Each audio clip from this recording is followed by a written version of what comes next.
Alors moi je joue le personnage d'Aïssatou, elle a à peu près la trentaine et elle est maman d'une petite fille de 3 ans et elle est en couple avec Vlad. Et un soir, elle fait un sketch voilà, sur la thématique de la prostate et là ça explose. Il va falloir qu'elle gère entre sa vie de famille et sa notoriété un peu naissante. Tous les hommes que je connais qui sont papas et qui sont humoristes ne se posent pas du tout la même question.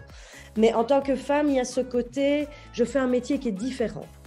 Je fais un métier avec des horaires différents. Maintenant, si on y réfléchit, il y a des infirmières qui font les pauses, il y a des médecins qui travaillent de nuit, il y a des hôtesses de l'air qui partent 4 jours. Et ce sont quand même de très bonnes mamans. Ils écrivent beaucoup la journée leurs vannes où ils doivent sortir beaucoup dehors, voir un peu ce qui se passe. Et le soir, aller sur scène pour aller jouer. Concilier ça avec une vie de famille, bah non, parce que le soir, il faut passer du temps avec les enfants, les faire manger, les coucher, etc. Évidemment, on est quand même toutes avec le fantasme de je serai dans le lit de mon enfant en train de lui lire une histoire et il pourra vomir sur mon épaule.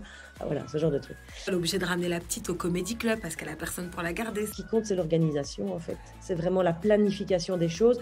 Ce qui était le plus difficile pour moi, c'est les trucs impromptus. Parce que c'est un métier très vite où on peut vous passer un coup de fil en disant tu es libre demain soir, tu fais un truc, fais-le, tu le fais, il faut le faire.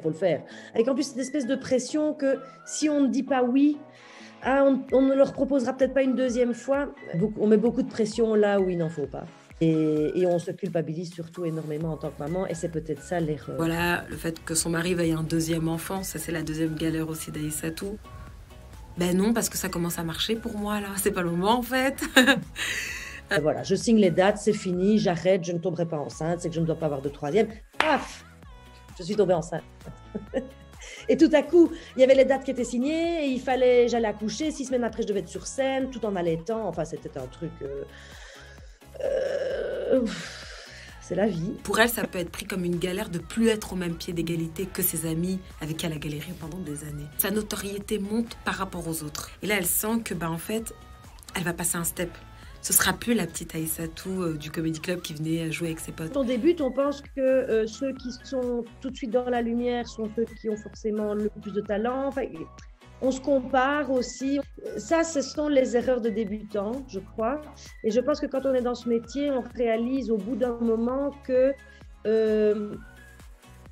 il y a un destin, il y a un hasard qui fait qu'on est là au bon moment, au bon endroit ou pas. Il y a des tours.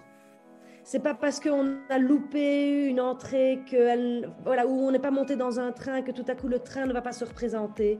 Ça, je pense que c'est un truc qu'il faut dire beaucoup aux jeunes.